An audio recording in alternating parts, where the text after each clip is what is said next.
Parabéns, Mister Carlo Ancelotti. Enfim, temos um técnico na seleção brasileira que convoca a equipe pensando no bem do coletivo e da seleção. O técnico da seleção, Carlo Ancelotti, convocou a lista de jogadores que vão, no final de mês de março, agora disputar dois amistosos contra a França e Croácia lá nos Estados Unidos. E, novamente, a polêmica, a chiadeira, a choradeira está em torno da ausência do Neymar na convocação. Chiadeira e choradeira da imprensa com medo aí de perder o engajamento desse herói que ela precisa ter para poder ter engajamento nos jogos da seleção brasileira e, consequentemente, na Copa, para ter anúncios, né? Que ela está realmente aí preocupada com a ausência do Neymar por causa disso. Assim como aqueles setores da torcida, que eu chamo de Enzolândia, que é aquele pessoal que torce mais para o Neymar do que para a seleção brasileira. Esse pessoal ele torce para o Neymar, eles não torcem para o Brasil. Eles vão lá no comentário, dizem que se o Neymar não for convocado, não for para a Copa, eles não vão assistir. Então, que esses caras são? São torcedores do Neymar, não são do Brasil, tá? Então, esse pessoal está na chiadeira, na choradeira, pela ausência do Neymar. Uma ausência óbvia. Uma ausência que o Carlo Ancelotti, inclusive, teve que responder de muitos jornalistas preocupados com a ausência do Neymar, coisas óbvias. Dizer que ele não tem preparo físico para ser convocado para um jogo amistoso. O Neymar não tem preparo físico, isso faz 3 anos, não é de agora. Ele não vai mudar da noite para o dia, como muitos acham.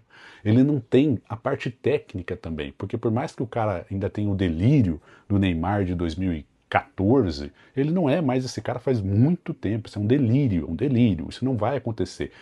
Isso não é modo carreira de videogame. Isso é vida real. Ele não vai fazer isso do nada, tá? Então o Neymar não tem a parte física e não tem a parte técnica. E também não tem a parte do respeito institucional. O Neymar tem dado bolas fora sistemáticas, inclusive com o técnico, um flagrante desrespeito de autoridade, de hierarquia. Quando ele vai para o técnico avisa que vai no jogo contra o Mirassol, para visualizar até o próprio Neymar, e ele simplesmente, em condições de jogo, não joga. Então ele não estava querendo ser avaliado para ser convocado. O Neymar, ele está naquele falso, naquele pedestal que ele imaginou, e ele não desce desse pedestal. O Neymar é aquele cara assim que até inclusive os setores da mídia agora estão falando, né? Porque antes pediu o Neymar convocado se ele se jogava bem, se ele não sei o quê. Você pode reparar que agora não tem mais esse discurso.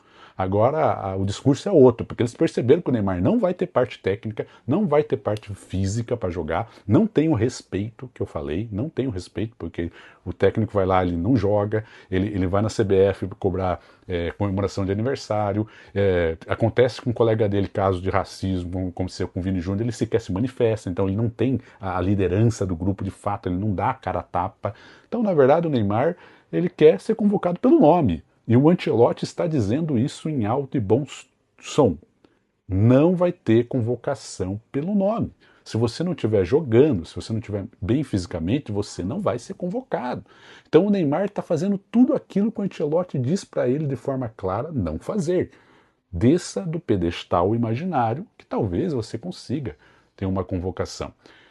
Esse é um ponto. E a mídia começou a criar uma outra campanha agora. Agora não é mais o Neymar com condições técnicas de jogo, com condição física, até porque isso aí, honestamente, ele não jogaria em nenhuma das 48 seleções da Copa. Ele não tem uma condição física e técnica, a técnica dele parou no tempo, tá? E não adianta falar que o Neymar 40%, 20% melhor que todos os outros. Mentira, não é, tá? Não é melhor que ninguém, pô, não tá jogando, não tá jogando, isso é fantasia.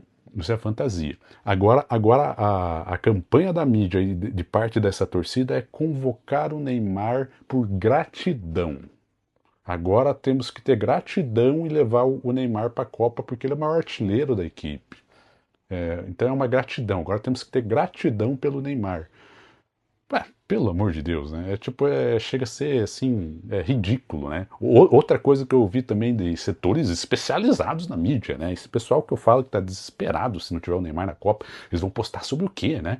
Então, pediram. Teve um jornalista ali que eu não vou lembrar agora que comentou: o caso do Neymar lembra muito o caso do Ronaldo Fenômeno na Copa de 2002. E a gente viu o que aconteceu. Ele foi, e no final foi convocado, foi artilheiro da Copa e ganhamos o título.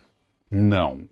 A história do Neymar não tem nada a ver com Ronaldo Fenômeno em 2002. Ronaldo Fenômeno tinha uma saga do herói que ele sai de uma lesão, ele recupera, ele tem uma outra história. Não é do Neymar que não se lesionou, isso simplesmente não joga porque não joga mesmo.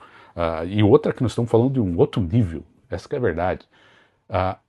O Neymar, para ser comparável, inclusive é a comparação que eu acho perfeita, ele teria que ser comparado em 2002, naquela Copa, com Romário e não com Ronaldo.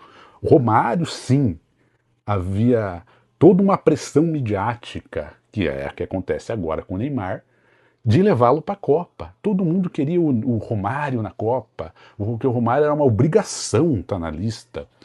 E o que acabou acontecendo? O Felipão declarou isso publicamente na época: eu quero prestigiar o grupo. E o Romário é um jogador que desagrega. O que aconteceu no final das contas? Ele não levou o Romário, apesar de ser o artilheiro do Brasil na época. O Romário vinha de 73 gols em 2000, 45 gols em 2001 e 44 gols em 2002. O Neymar não chega nem a 5% disso. Na atualidade, era muito mais justificável levar o Romário na época, fazia até sentido. Mas mesmo assim, o Felipão pentou, não levou. E o que aconteceu? Ele prestigiou o coletivo e o Brasil ganhou a Copa do Mundo, foi campeão, porque é assim que ganha a Copa do Mundo. Naquela época e hoje mais ainda. É a coletividade. E não o delírio de quem quer que o seu jogador, sabe? Que vai lá e vai resolver. Esse pessoal vive no mundo da lua. Ele vive no mundo da lua. Então, assim, parabéns, Carlo Ancelotti. Uma convocação de fato de teste. Você pode ver que tem vários jogadores novos sendo convocados. Isso realmente é um teste.